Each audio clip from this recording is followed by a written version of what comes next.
Well, something just a little bit different now as we await the bronze medal match. The crowd is being challenged to a mannequin challenge. See if they can set a world record. There's about 50,000 people in here, and I guess we got to do it too. Rob Bickerman alongside me. Here we go.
Hello and welcome to Speak on Stage. My name is Dave Crane. Welcome back, and it's good to see you. I hope you're well. We've had a busy show, busy show all this week. I took a break for a couple of days. Let me just turn the volume down, turn the noise down a little bit like that, much better. I took a break for about a day or so last week, and now I'm back in full glory. I say full glory, I mean wearing clothes, not full glory. And if you didn't know what that term meant, it means exactly what you're thinking it meant. Full glory. But I'm back with clothes. Anyway, we could go down that route and there's no point. I hope you're well. I hope you're feeling good. Today's show is all about something very interesting. As always, completely diverse from what we did yesterday. In fact, it moves on so quickly, I can't even remember what we were talking about yesterday, but I know it was good and groovy and helped people think about things involving making money, which is always cool as well. Well, yesterday was how to live when the whole world hates you. How to love the world when it hates you. And it was never about the fact that the world actually hates you, it's about your perception. So if you do have troubles dealing with rejection, or you do have troubles reframing the way that the world seems really brutal at the moment, and everyone seems really cold, trust me, everyone's in a big swimming pool, paddling to stay above water, the same as you are, and they don't hate you, they just don't care, they're just doing their own thing, and that's all it is. You're just the way you were, the way before, everyone ignored you in a horrible way. That sounds like a brutal thing to say. Didn't really help, did it? Sorry about that. But anyway, today's show should be more interesting. Instead of getting off to the worst start ever. Because this is all about something completely different. Today's show is about getting you to understand a couple of really key things about the way that the world is facing everything now. So let's have a look at this. This is how to work remotely for life. Now, that is a bit of a challenge for many people because I know everyone's going, no. Well, in fact, they're saying this. I said no. We're going to go back to the way we were before. Life's going to be groovy. We're not going to have to worry about this stuff, Dave. What are you saying? And I'm saying, well, of course. We're going to still have the same challenges. Why not? And we might expect it being here for about another 12 to 24 months. Yes. And, absolutely. Nope. Right away. No. That's like having an argument with yourself. Now you know what it feels like to be in my own head, which is always a challenge but never boring. So with that, we're going to be looking at lots of different aspects of what it takes to be stuck in lockdown. How to motivate yourself, how to set up a remote team, how to get a virtual assistant, how to get your team motivated when you're not dealing with them on a daily basis, but you're also dealing with them remotely on a daily basis. And basically what your mindset's going to be right. We're also going to be doing a deep dive into something which I think will be very useful for you, which is all the tools that you're going to need to have if you're going to take that step forward. I'm not going to tell you all the things that you need to have. I won't even spend too long with you on each of them, but what I want you to do is make a checklist, then Google them and make sure you've got them all itemized. At least you've got a starting point for understanding what you need to be able to work remotely from home. For me, something like me, I kind of love it. I love working from home because I generally did anyway, because what I do is I'm generally very, very sociable, like you saw there at the very beginning. Sorry, by the way, we're going out live to LinkedIn. live to Facebook, live to YouTube, live to Periscope, and also Twitter. And somebody said to me, and I mentioned it yesterday, what's Periscope? It's a thing. So the challenge for many people is how do you manage to work from home? And we saw that video at the very beginning, which was literally me at the Dubai Rugby Sevens in the centre of the pitch, and we were doing a mannequin challenge, which at the time was the biggest mannequin challenge, I believe, at a sporting event. Well, it's probably been trounced since then. In fact, it lasted 1 week, because a week after the Rugby Sevens in South Africa did a much better one, where they had cameras going through all the changing rooms, and they'd obviously orchestrated it because they got jealous of what we'd done. So we went first, woohoo! But Zaire was better. For the last time, no. But it's true. Doesn't matter, that's life. It just happens, and it's always good to have progressions. But didn't it seem really weird when you're looking at all those people so close, and you go, you're not social distancing, you're not social distancing, you're not social distancing, 50,000 times, because that's how many people are there. That's what I was doing. Sure thing. I know, weird but true. So anyway, today's show, hopefully we'll have lots of really cool stuff for you. I've been working on a new one for tomorrow, by the way, which I'm fascinated about. I could give you a little teaser for it, but I probably... Yeah, do you want me to tell you? I might tell you later on. It depends if you're very good or very bad. Each is equally viable. What I'd like to say, though, I might as well just say it, Dave. Don't mess about. Just come out with it. Is make a lot of notes today, because I think this is really important for you. I think that the challenges that are facing everybody are something that we're not really used to. If you've been working on your own forever, like I have been, kind of, with a small team or a virtual team, it's been kind of easy to do. But now it's harder in many ways because the people I'm dealing with aren't stuck in an office, so you get them all in one place. You've got to chase them and chase them and chase them and chase them. And sometimes people are easier to deal with, but what I've noticed that everybody who's not in an office, who's used to being in an office, is kind of a little bit demoralized and lost. And they're kind of not quite there the way that they would have been in a normal environment. Doesn't mean they're not being productive, doesn't mean you can't deal with them, doesn't mean they're not great people. It just does mean things are different. I'd love to know your thoughts. As always, your comments are always responded to, your questions are always responded to. And if you just want to say, hi, I'm from Mumbai, then that's fine as well, because we love you being there. Here's my drink, right? I'm going to share this with you. I'm not going to share it with you because I have to spill it all over camera. But it's time now to grab your drink, grab your coffee, biscuits you can have. You can have biscuits, but only a few, otherwise you'll overdo it. And you don't want to do that. And so when you get your tea, or your coffee, or your water, and you've got 7 seconds to do it, come back and let's get stuck into Moneyball. Yes, Moneyball. It's Speak on Stage. Cheers.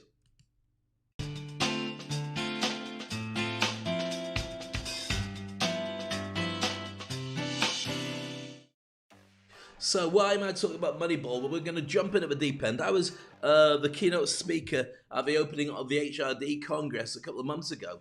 And as a keynote, and it was in the days before I was doing shows like this, by the way, this show, we're in episode 66 today. Can you believe that? 66 episodes of this show. I can't believe it. Certainly. Well, you can believe it, but I can't. And if you're wondering who's talking, it's actually Groot. Let me just get that over for you. I shouldn't hold by his head in case it comes off. That's Groot. That's the one that's talking. Hello, Groot. How are you today? Are you happy? No. You mean you are happy, aren't you? No. Why would you not be happy? It's an easy day. All you got to do is sit there, look like Groot, and be made of plastic and not say anything. I said no. Well, there you go. Some people just don't like life. Some people are only happy when they're making money. Would you like some money? Of course. Exactly. So there you go. Put him over there. Back into the Groot pile of places to stare at the screen over there. So, as I was saying, keynote speaker, opening speaker at the World HRD Congress, talking about how the HR world is dealing with the challenges of quarantine. And it was in the very early stages. And I've got to be honest, when I was listening to a lot of the speakers, they were in la la land. And I don't mean this about HR people generally, but sometimes I do. They were really caught up with the fact that things are going to come back, and when they do come back, we're going to have to do this, this, and this. And I thought what I'll do is I'm not going to talk to anybody about how to be a better HR person. I've done that many times before, and to be honest with you, I'm kind of blue in the face talking about it. What I'd much prefer to do, because I want HR to empower the teams. I wanted to do more. I wanted to select the CIOs of every organization and groom them to be the next CEOs. Why? Because every company on the planet has to start thinking digitally. And the only person that's really qualified to know what they're talking about is the CIO, the Chief Information Officer, or even the Chief Digital Officer, as sometimes they're being renamed. Does that make sense to you? Yes? So I talked about that before, and people are going, ooh, ooh, ooh. I was trying to explain to them that the simple fact is, if you can go down that route and have a partnership, you're the brain box who understands people. They're the brain box that understands tech. You've got the same kind of relationship in your organization as Rain Man, where you've got Charlie Babbitt, the brother is cool, played by Tom Cruise, and Dustin Hoffman, the machine, the robot, who's a brain box, played by Dustin Hoffman. And on their own, they're kind of weird, and they're not very powerful, but together they were unstoppable when they went through to Vegas, and they made a ton of money doing stuff because they work really well together. That's what I'm saying. I think the new world needs to have people sharing best practices about people with the tech guys, and the tech guys sharing best practices about tech with the people guys. That's the way forward. So I shared that, and people are going, I don't really like it. I'd much rather just, look at the normal landscape and play with things the way we'd always like to play them, because it's just so simple. And when you talk like that, I get frustrated. That's somebody getting really frustrated. It doesn't really get frustrated, to be honest with you. So what I did this time was I said, right, what you're going to do is moneyball your team. And it was a virtual event. We had, I don't know, say 10,000 people watching it from all around the world. It's a World HRD Congress. And I could see in my mind, because you can't see 10,000 people, just a load of question marks above everybody's heads as they're going, No. I said, moneyball them. Nope. Just try it. No.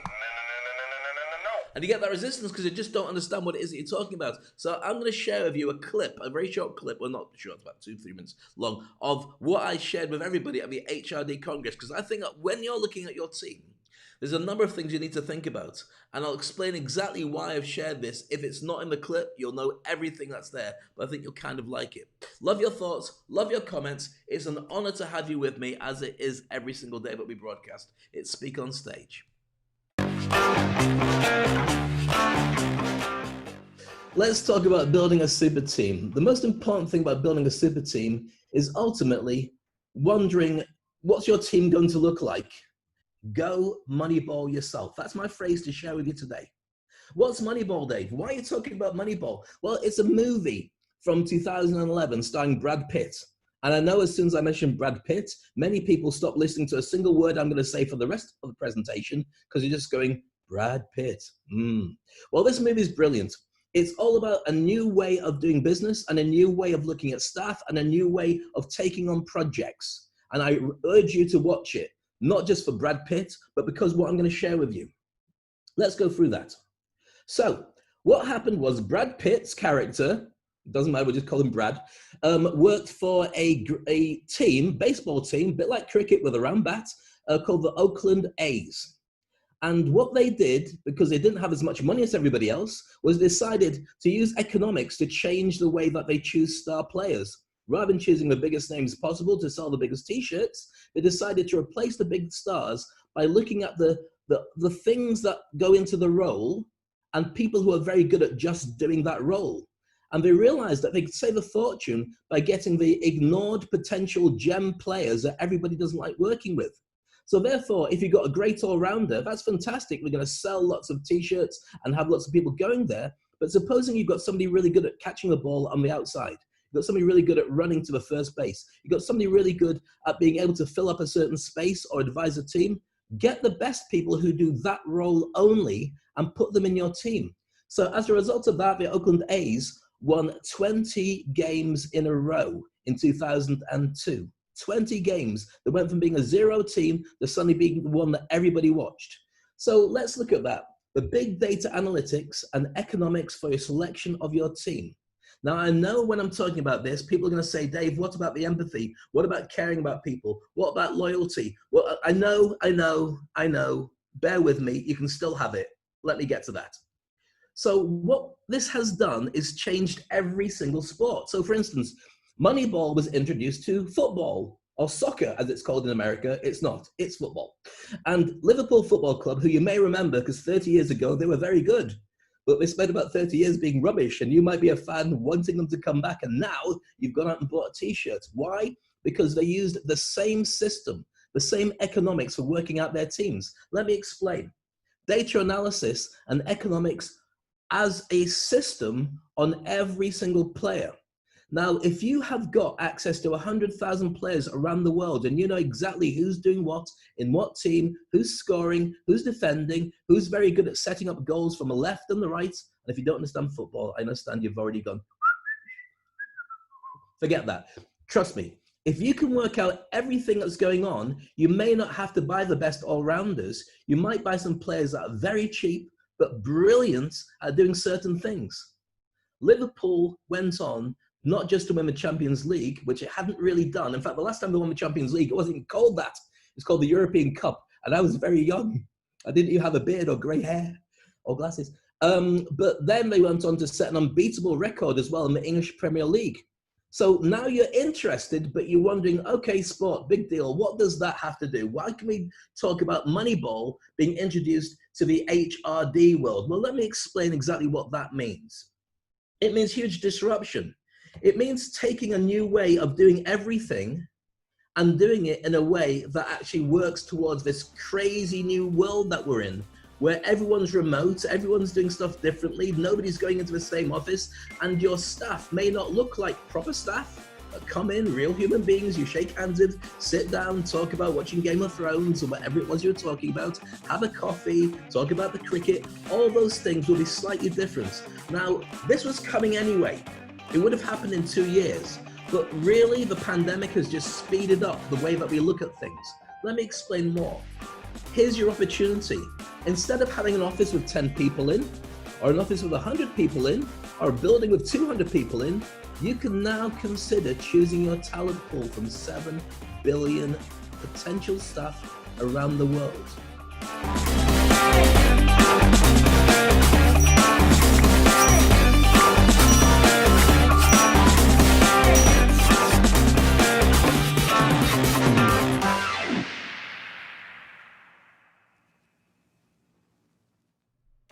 He likes to talk quite a lot, doesn't he? So there's a concept. The idea is that you moneyball your team. You don't think about the way that you'd normally do it. And if you've not seen a Brad Pitt movie, watch a Brad Pitt movie. It's a good movie. It's worth watching it. But the idea is that you put together a team based on the stats of what they need to achieve rather than the normal qualifications of that's a nice person, let's bring them in. But you do also have to create a culture amongst people. That means that when you've got oddballs that are doing strange things that might not go on with everybody else, they have a collective reason to be together.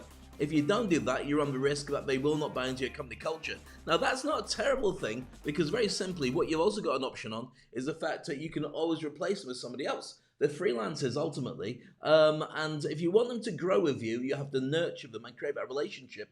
That's a given. But it doesn't mean that you have to do that. It doesn't mean that you have to make them grow with you. You might have as a completely transactional thing that they get paid for working with you. You know they're reliable. You know their work is good. And you don't have to get super close to them because they don't care and you don't care. But you just make sure you go back to them when you need somebody who can do that job.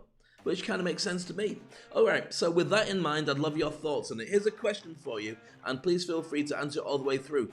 Are you finding it easy to work from home, or would you prefer to be back in the office? So I want to look for basically one of two answers. Home or office? Home or office? Office, home, home, office, office, home, home, home. You choose. Is it easier to work from home? Why not? Really? Yes. Okay, and some of you might find it really more difficult. For the last time, no. But I think that it's going to be a cost-effective thing for most organizations where they'll end up turning around as the boss. Right now, the bosses are saying, get back in the office, we've paid rent. But when the rent comes around again, there's going to be a ton of people who say, you know what? It was actually just as productive, if not more, to have people living at home, and we just see them once in a blue moon. We can hire a restaurant, we can hire a hotel, and we can fill it full of food and have a party and do what we need for everybody in the locale. But we don't need to have an office because they can do their own thing. As long as we get the results, as long as they're still afloat, as long as they're still making profit, then maybe that's the way to play. It's going to be interesting to see how that pans out in the next couple of years, because the pandemic will be here for a lot longer than most people think. Some organizations, some companies have snapped back into it, and I wish them the very best of luck. But there's like the second wave and third wave. Many people have found that we're going, yeah, we're fine, we got through it. Oh, goodness me, it's spiking. Quick, run back home. Get out the iPad. What we're going to order for dinner? We're going to order some pizza. Why pizza? It's the only thing we can stick under the door, because we don't have to see anybody and spit on them and talk to them and cough and breathe. Okay, pizza. Everyone go for pizza? Yeah. What if it doesn't have any cheese on because we've got a really, really small gap below the door and it's all going to get stripped off? Is that okay? Great. We're going to have pizza for the next 12 months. I don't think it's going to be that severe, but there is a chance that we're going to go back. So I think ultimately we've gone for an incredible shift. I want to share that with you when we go now into the reaching out videos and we explore, first of all, what it's like to work from home, the adjustments that you have to do. Then we're going to look at virtual team building, and then we're going to look at how to hire yourself a virtual assistant. Again, we want your comment, home or office, for how you prefer to work, or both, if you're happy with both, but that's really more difficult to interpret whether we're going to go in one direction or the next direction. Do you think? Absolutely. Oh, there we go. So let's speak on stage.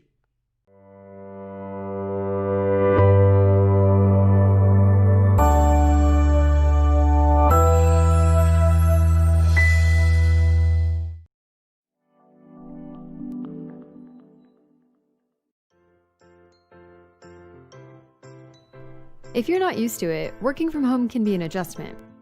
And it can be especially tough, but not impossible, if you don't have much extra space. How can you squeeze an inviting workstation into an already tight space? Chances are there's a spot in plain sight just begging to be transformed into your workstation. Swap out an end table by the sofa, or a nightstand by your bed with a small desk. Remove visible distractions. Only the items necessary for your work should be within arm's reach. If you make video calls, remember to also tidy up the space behind you. Getting rid of auditory distractions can be harder. This is where headphones come in handy. Setting boundaries is especially important if you live with other people. Have a conversation with roommates, children, your spouse, or any other people in your household. Come up with visual cues so they know when it's safe to approach you and when it's absolutely not okay to do so. But be forgiving too. In a small space, your workstation just might be in the path of other essential rooms in your house. If you're going to be living at home with this workstation, you'll need to like it.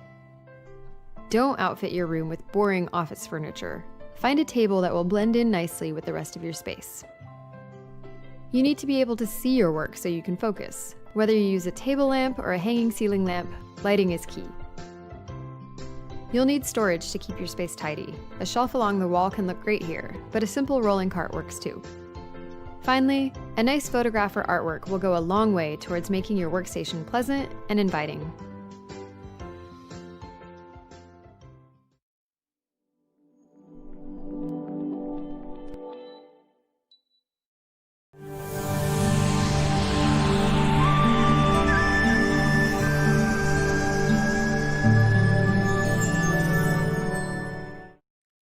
So there we are, that's an initial look at going home. Now that's kind of old news for most people because you've already been working from home for many, many months. But it's there's a couple of things you might have missed out on where you're thinking, oh, that's a good idea, I wish I'd done that earlier.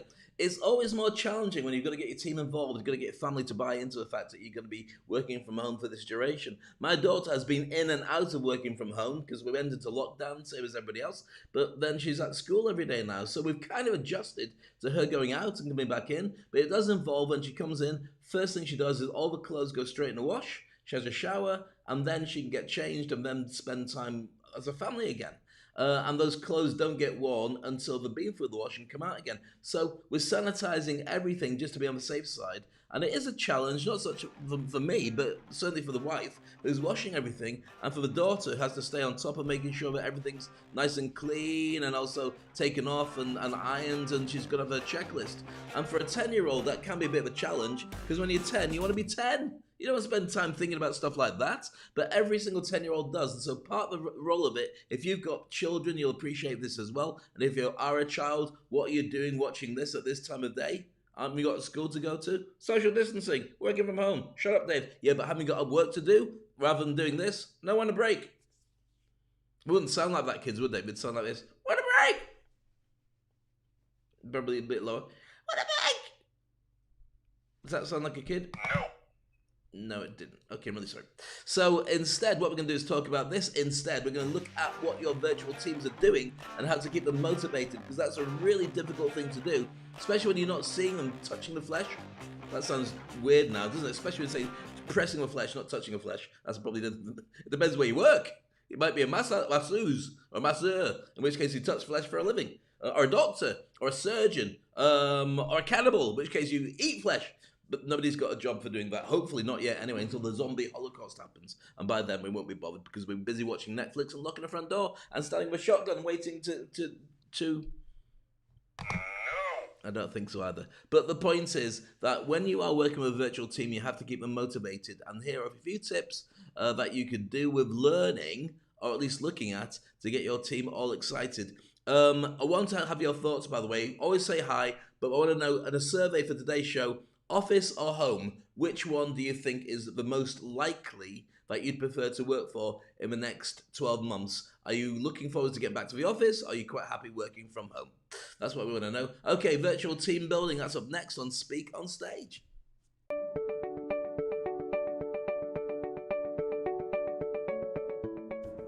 The world of work has changed dramatically in recent years, and one of the biggest changes is the importance of remote workers.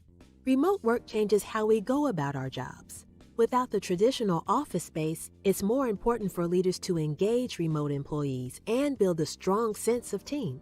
And as cheesy as it sounds, the key to this is effective virtual team building.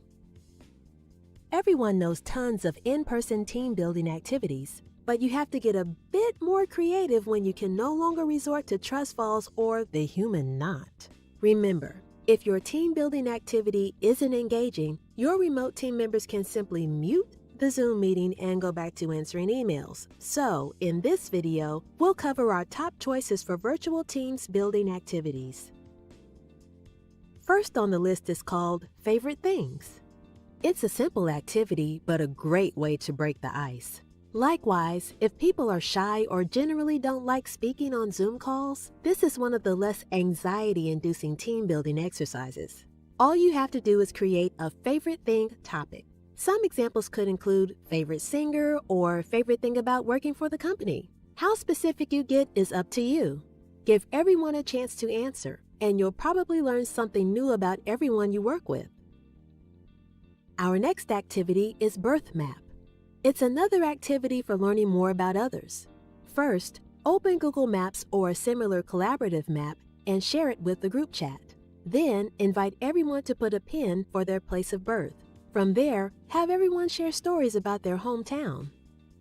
If you want a low-effort virtual team building exercise, there's always fun fact guessing games.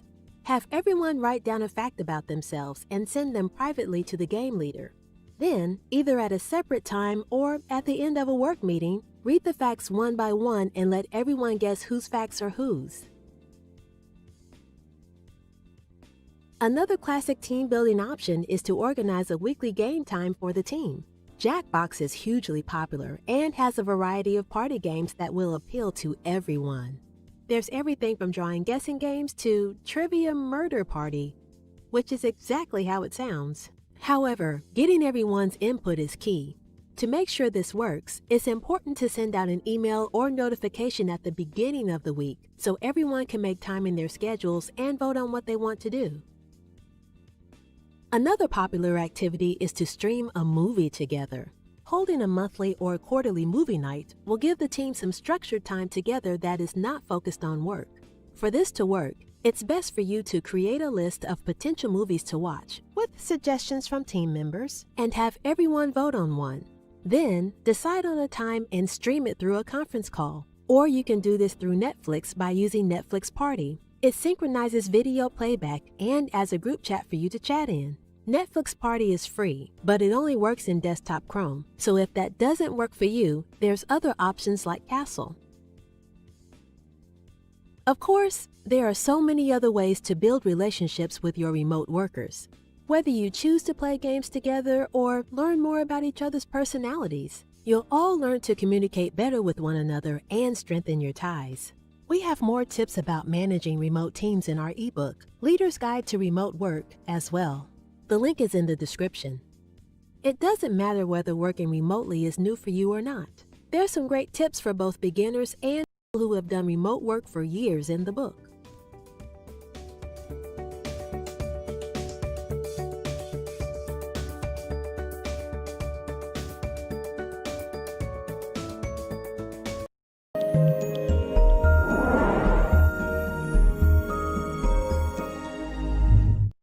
There's some really good tips and icebreakers if you are working remotely with your team, and it's something that you should actually start creating a bank of these different games and activities, because people are only human ultimately until the robots kick in, and they're going to need to have somebody who's looking after their well-being and making them feel like part of something.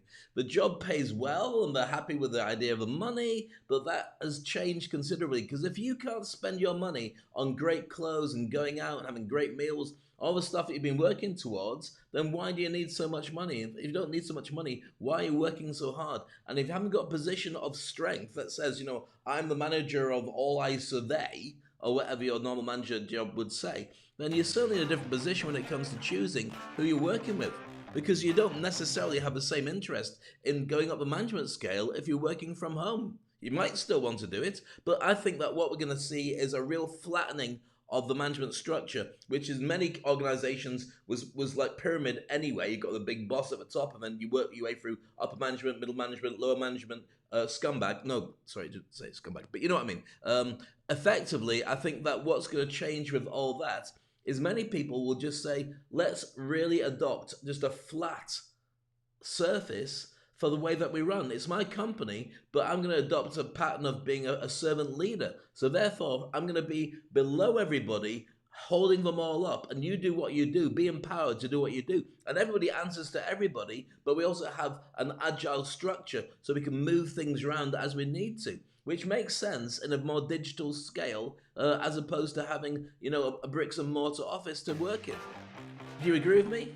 Again, with a survey, home or office, where do you want to work? So we can work out from a basic survey. And it will be used, by the way, in a future program where, with that knowledge that you share with me, I'll be able to spin something on what you need more. If you're missing the office and you put office, then I'll do something to help you work with a better office from home, but and also how you can create a better teamwork. If you do like being remote, and I do like being remote because I don't really have many friends. I said no.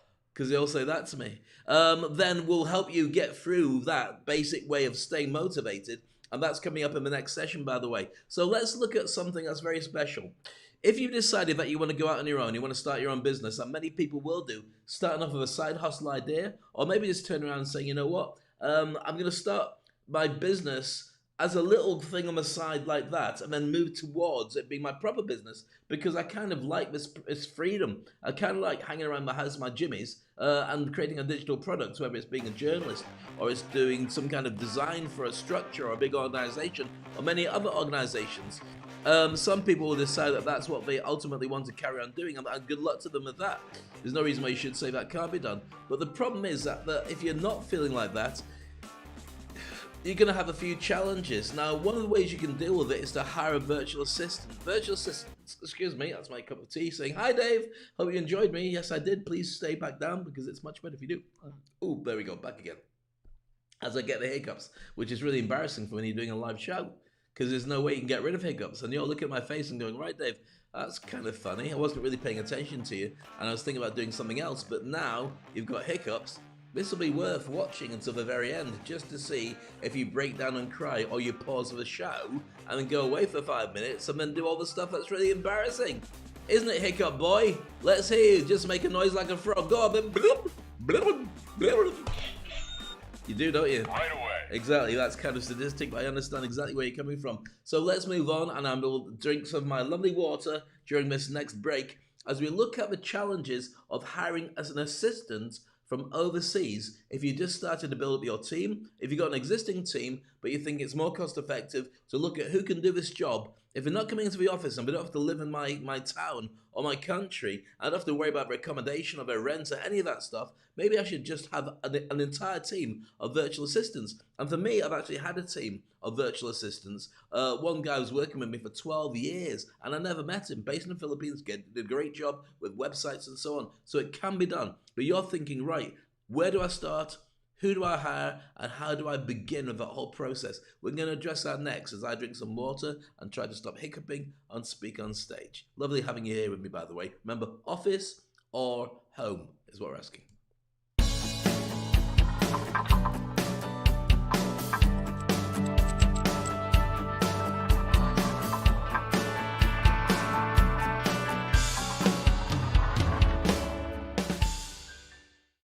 Who should you hire first when hiring a virtual assistant?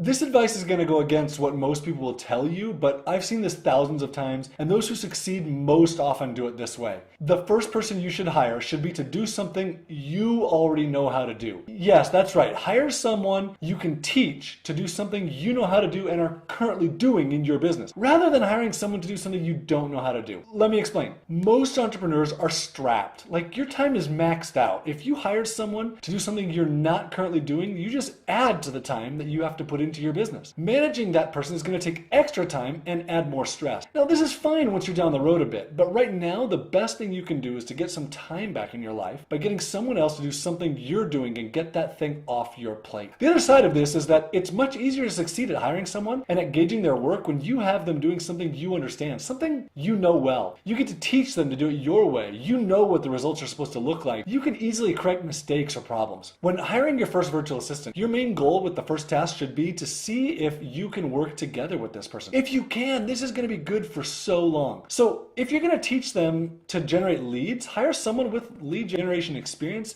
who has great English. If you're going to teach someone to do social media management, hire someone with great English who has social media experience. If you're going to hire someone to do random admin work for you, hire someone with great English. Now, you can see the pattern here. The only exception to hiring someone with great English is if you're hiring for a technical position like a programmer, a designer, a webmaster, accountant, something where English doesn't really matter. In that case, hire them for their skills. For almost every other situation though, hiring for English skills and intelligence is a way better first hire than to hire someone for their Facebook or e-commerce or customer support skills. For your first hire, find someone who you can teach to do something you know how to do and teach them how to do it your way. My name is John Jonas and I built onlinejobs.ph.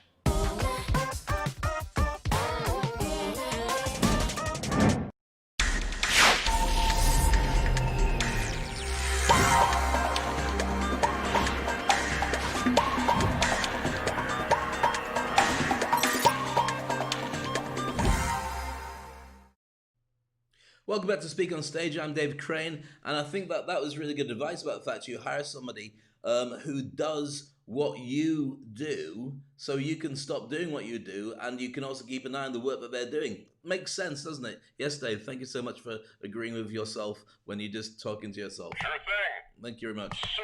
Certainly. Yeah, just calm down. Of course. Right. And, Sometimes it's difficult and challenging to have arguments going on in your own head.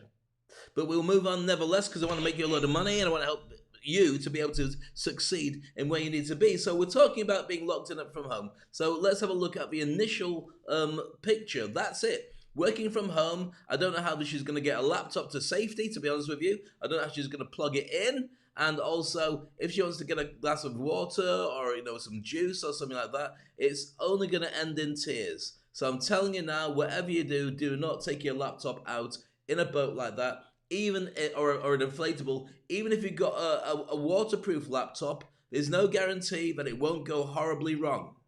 All I'm saying is that.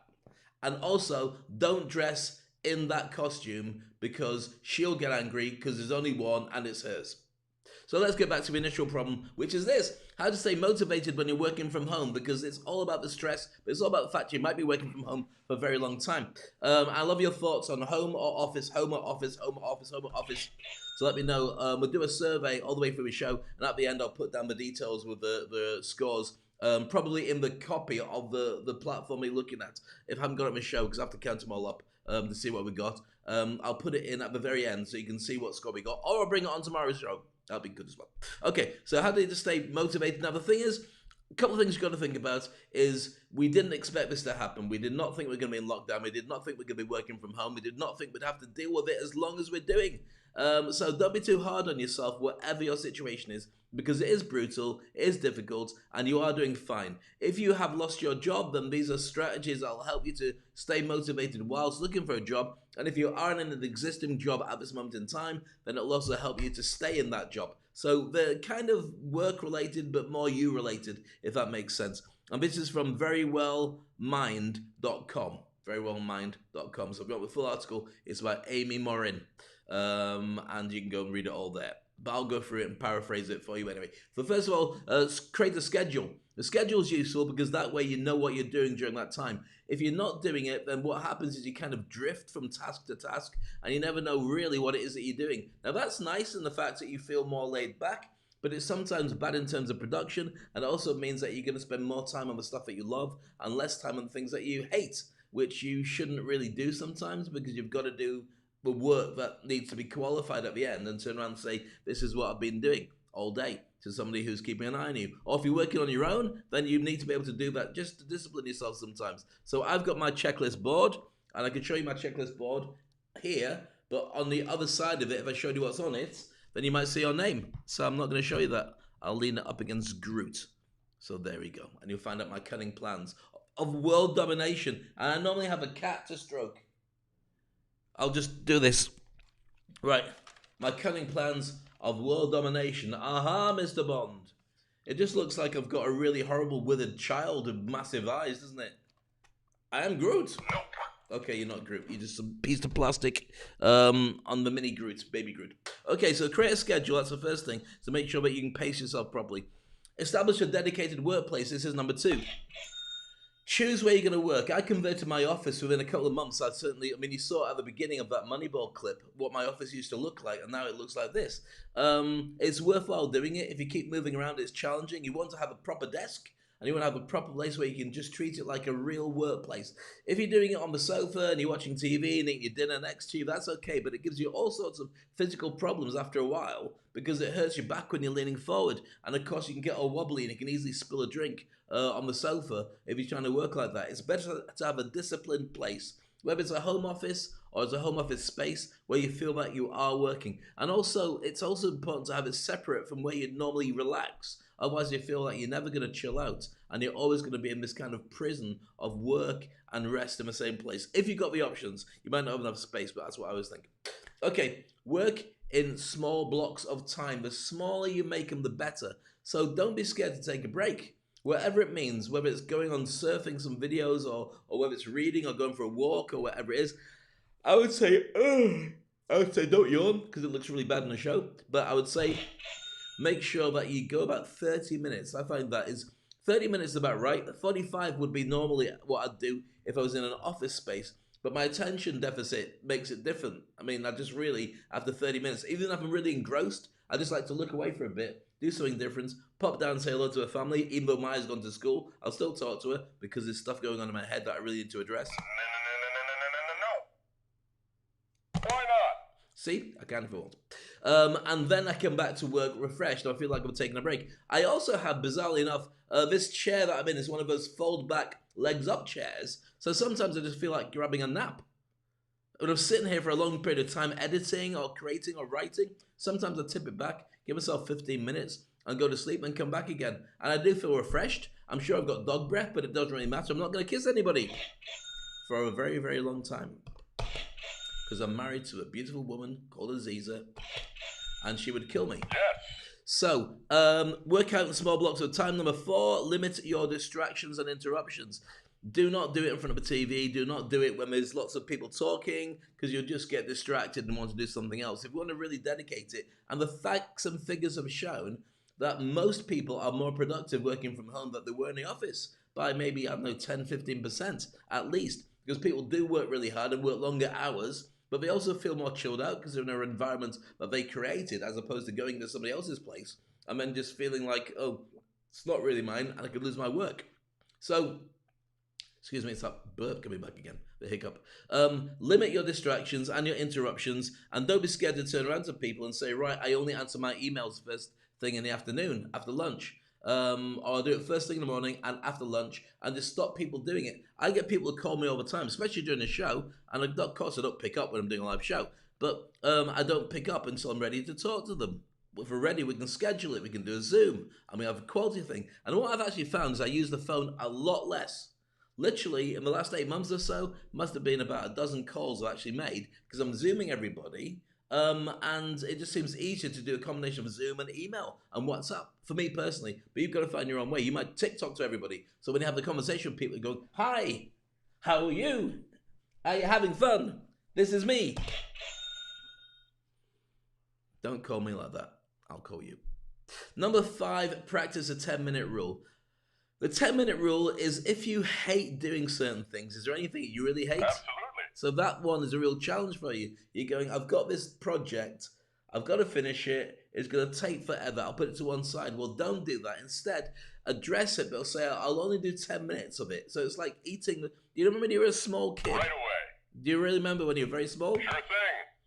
You're lying to me, aren't you? For the last time, no. Okay, I'll go with this. So when you were small, you had to eat your greens, and unless you were a really diligent child, and possibly fibbing to me now, greens and vegetables were the least important or interesting thing on your plate. I don't think that's true for kids now, and I'm a big fan of vegetables, but at the time it was like, ugh, bleh. So, especially Brussels sprouts, bleh. But now Brussels sprouts, yummy. Are you with me on that? Yes, no? Don't care. Dave, where's this going? I'll move on. So what I'm talking about is when you didn't like something, sometimes you had to eat them first to get them out of the way, and then you could relax and eat your burger or your chips or your lasagna or whatever was a really nice bit. You'd save that to last until your dad said, "Do you want a hand with that?" Because he'd finish his dinner and he'd go like that and stick his fork in, take a big bit and eat it, and you go, Of course. and that was me on my dad's leg. Not really. So you'd have to deal with it in a way that was challenging. And this is the same thing. If you can't deal with something, use a 10-minute rule and bite your dad's leg. Didn't really bite my dad's leg. So you say, right, I'm going to do it for 10 minutes. And get to 10 minutes. And then you say, right, I'm going to take a break. And sometimes you've got to take a break. And sometimes you go, you know what? I'm actually winning. So it's like, to get through the horrible things, start with them, get them out of the way, and then the other things that you really like are much easier to deal with. Does that make sense? Yes. Thank you. Number 6, reward yourself. When you've done something that you deserved and something that you've done really well with, reward yourself. Go for it. Get a drink out of the fridge, give yourself a chocolate biscuit, watch a bit of TV, whatever it is, something, or maybe it's tell yourself, right, I'm going to do a little bit extra, and so if I do that little bit extra, I'll make sure that I get something nice later. And it might be watching a whole TV show, or it might be a guilty pleasure of watching a movie you've not watched for ages, but you just kind of want to watch and waste some time. So it's worth doing. You should always reward yourself, especially when you close a deal. It's really true. The way that when you do a sale, you should buy yourself something nice or do something nice, so it keeps the energy up. So you know that when you go into the next sale, however difficult it is, you will feel good when you manage to close it. This is a thing that salespeople do anyway. All right, number 7 is this. Are these useful for you, by the way? Yes? Good? Wonderful. Remember, home, office, office, home, office, home. I want to know exactly where you prefer to be working. Absolutely. Thank you.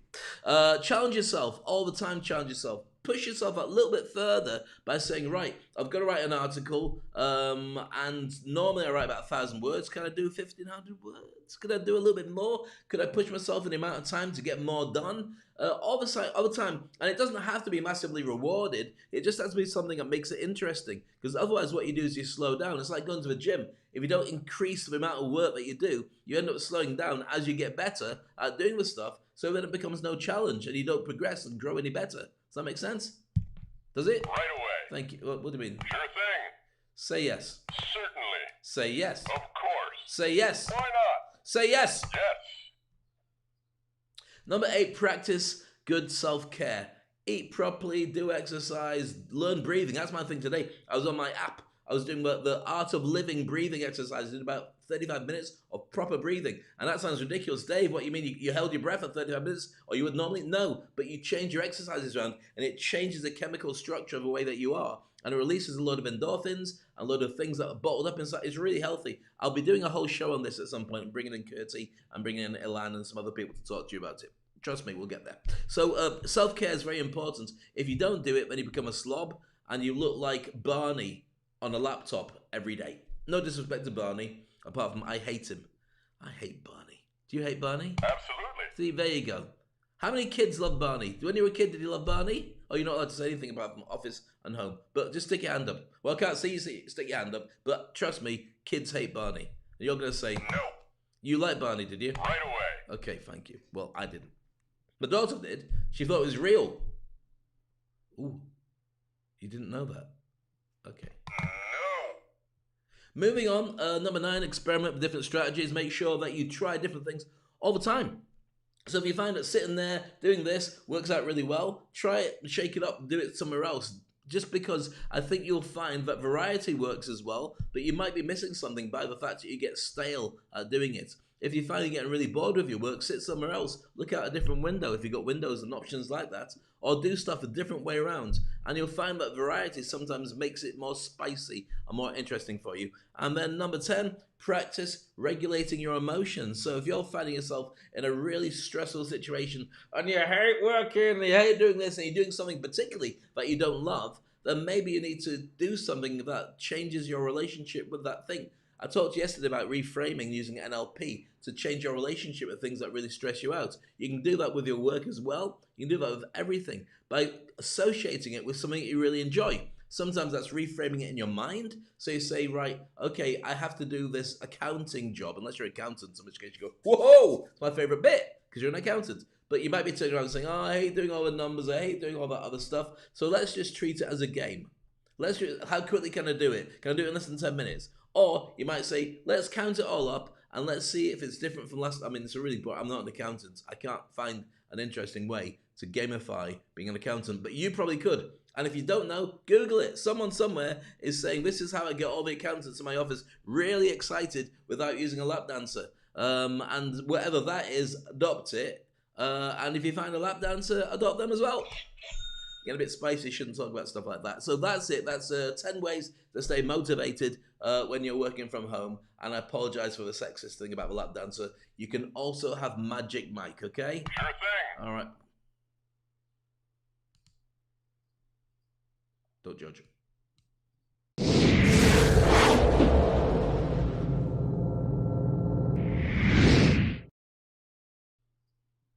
So now we found out Groot is into Magic Mike. Okay, so moving on, we like to know where you work, office or home. Which prefers? Which do you prefer? Not which prefers. Which do you prefer, office or home? That's our survey. And as promised, I'll put it into, at the end of the show, I'll type it into the comment section so you can see exactly what we did. And we'll find out from that whether the survey idea works really well. If it does work really well, we'll continue to do it in the future. And if it doesn't work really well, we'll never, ever, ever, ever, ever do it again. Never. Okay. All right then. So we're looking now at how to work remotely from home. With this, I wanted to share with you some very, very simple things. It's just a checklist. I'm not going to go through all the different options because you probably know more about it yourself, because I don't use most of these options myself. But this is what I found from Googling about the things you should have in your office. So you should have mobile hotspots. I'm just going to read through them. Okay, so this is the quickest of all the cheat sheets we've ever done in the world ever. Mobile hotspots. Sounds like, what do you call them? What's those things that you've got that have got jam in them, and like a jam sandwich with lots of icing on it, and you put them in, and kids love eating them, but if you do it too quickly, you burn your mouth because they don't cool down fast enough. Well, that sounds like that when you say mobile. It doesn't sound. No, it doesn't. Okay, moving on. Then you have to have remote desk software, lots of different options.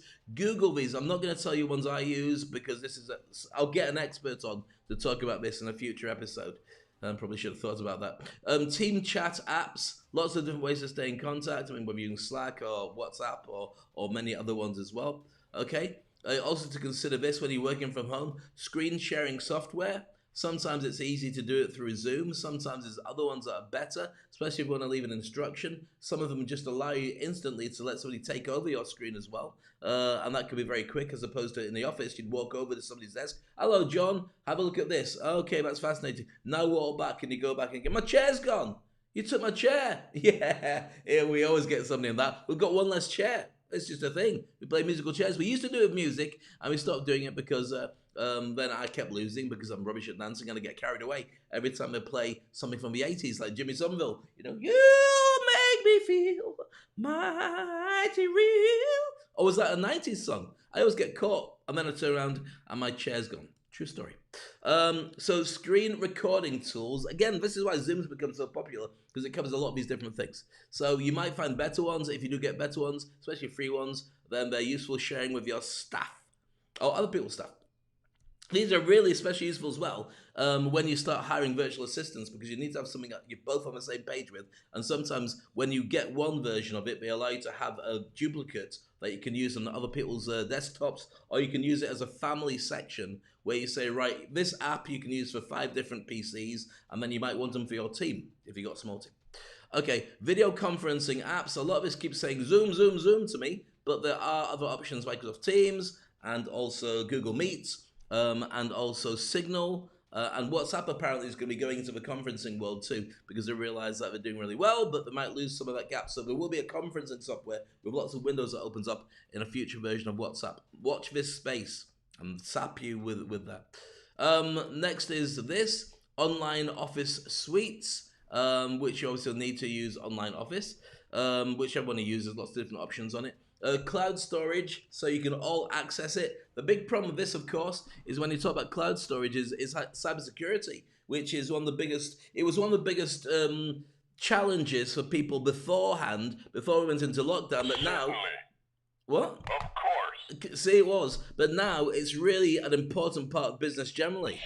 So if you can get to access to that, and you might even want to set up a business teaching people how to deal with that. Because that's worth a ton of money. It's one of the big growth areas is cybersecurity, to stop people nicking your stuff and taking somebody else's as well. Number 9 is this one. You're going to have more of to-do lists and apps that allow you to work through, especially when you coordinate your to-do lists amongst other people, and they can look at yours, you can look at theirs, and you can share how to work them together. And there are lots of them that do this too.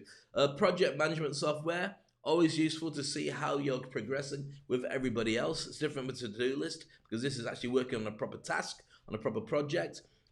Note-taking apps. Most things can do it, by the way. You can do it on your phone, you can do it on whatever, but it's how you get it to people. Ideally transcription, so some people can read it, but the future is going to have more artificial intelligence involved in it, and the offices of the future will have everybody in your home office space as a virtual avatar, and they might not even need to speak the same language, because these things will translate it. They'll start off by translating it into a language that you're comfortable reading, and then we'll just do it, translating it into a voice version of it. And these exist already in some kind of flimsy format. Why not? See? So it's worth thinking about having that at an early stage and taking this checklist and making sure that you've got it for working from home. Number 12 is this, whiteboard and mind mapping tools. You saw my whiteboard earlier, but I wouldn't show you what was in it. But having a whiteboard that comes up on Zoom or comes up on PowerPoint or whatever you can write on and share ideas with and then send it to people is always useful. Or you can go old school, write on a bit of paper, take a photo, send it out to your friends or your colleagues, and they'll just go, Grandad, why didn't you use a special whiteboard app? And you'll say, don't call me Grandad, even if you are my grandkid. Family business. Focus apps to help you to focus, as it says in the title. That was easy. Security tools, we mentioned about cybersecurity. And last but not least, making sure you've got automation tools. Now, this is especially useful if you're a solopreneur, you're running your own business, and you're thinking, how am I going to do this? This is really challenging. I've got so many things to get through, and at the same time, I can't spend all the hours under the sun working all these bits. There are lots of different types of CRM software, lots of different types of management software, and lots of things that just save you time, apps. And so if you have like a small team, you can all take turns to have certain elements that you deal with. So you look like a big company to the outside world, but really there's only 3 blind mice. Don't know why I said blind, don't know why number 3 came in, and I don't know why I said mice. I probably offended Winnie the Pooh and all the other animals who should have been mentioned. And on that bombshell, let's move on.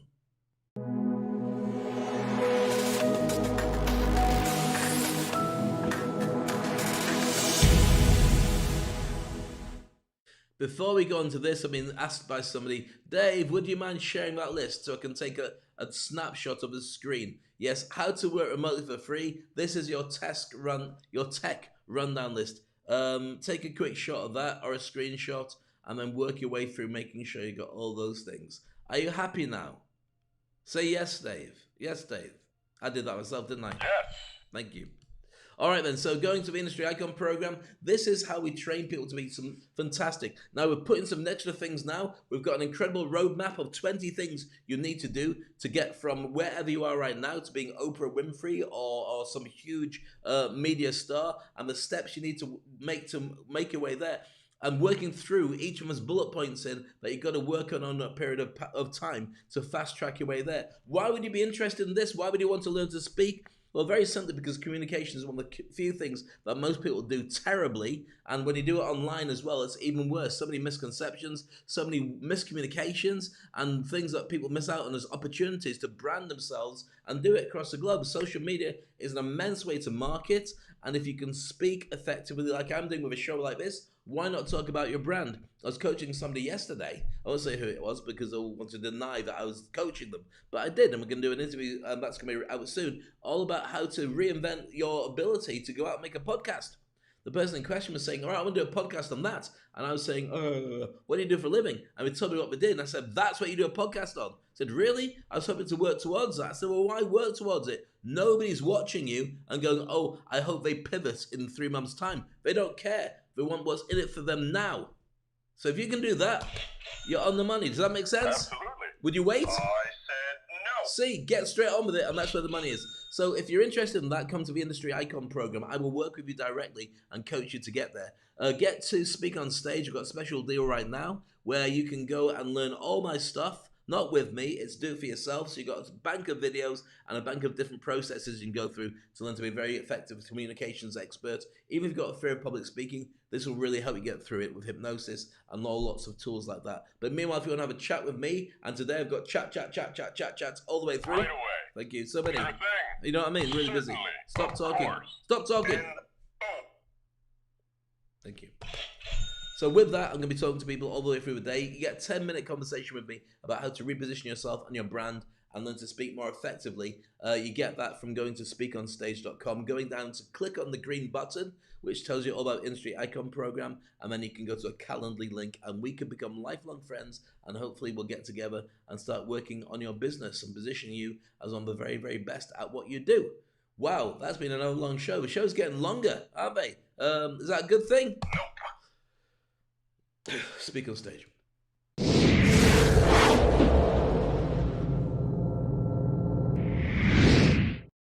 So it's come to the end of today's show, and the show is all dedicated to a very simple thought, and that simple thought was this one about how do you work remotely for life? Not an easy thing to do, I've got to say. For many people, the challenge is getting harder and harder, and it's not necessarily just about the fact you've got to get the tech right and you've got to be productive. It's also the fact you're not bumping into people.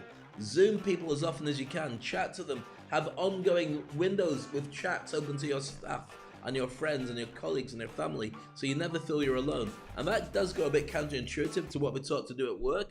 You know, this is work time, it's not playtime. It's not. This is pandemic time. Do whatever it takes to get you through. That's the most important thing, and I support you completely. And if your boss is in that right space and they understand, they'll understand it's time for you to make whatever gets you through the night the project that you want to have at hand. You want to be really able to work on what makes you feel comfortable. So I'm going to count up all the homes versus all the offices as the choices that people made, and I'll put it as a whoever wins into the comments section later on in today's show. It's been a pleasure having you here with Quality Time. Tomorrow, I think we're going to do about, get this as a title, New Kids on the Blockchain. Get it? New Kids on the Blockchain. Does that sound really cool? No. Well, it's what we're going to stick with. All about Generation Alpha, the kids that got up to the age of 10, and how they are so savvy with what they're doing right now. We should take a step back and get them to run our business. Why not? See, I hope you enjoyed the show. We're here every day. It's always a pleasure working with you. And if you want to work with me directly, just get in touch. It's the Industry Icon program, and it's here on Speak on Stage. We're going to finish with a video I've not played on this show before, all about tech, all about people, and all about creating new relationships and being kind to the planet and yourself. I'll see you same time tomorrow. Be good. Much love. Speak on Stage. Bye-bye.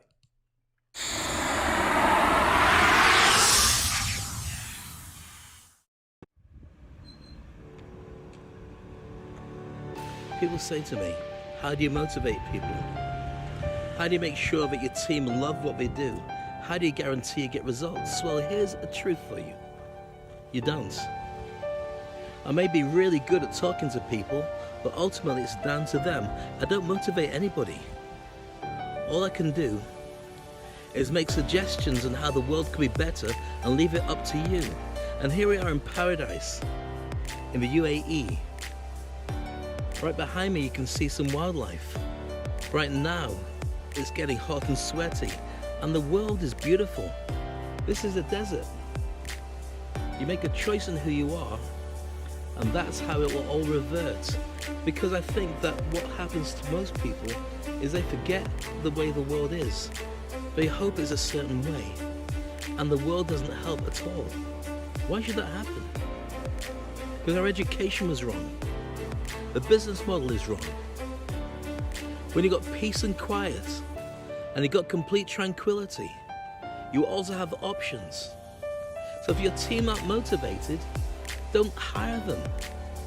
Why not start with a motivated team and then make your job easier?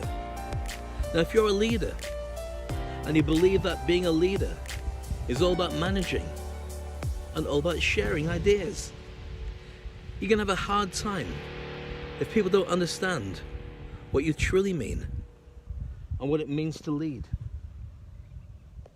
It's survival of the fittest. The game has changed so much. The comfort zone's not what you thought it was. The comfort zone's never going to be the same. Technology, robotics, artificial intelligence, those are the name of the game. Do you remember when you used to be a taxi driver, or at least that was a proper job, and then along came Uber and it all disappeared and people said it couldn't last?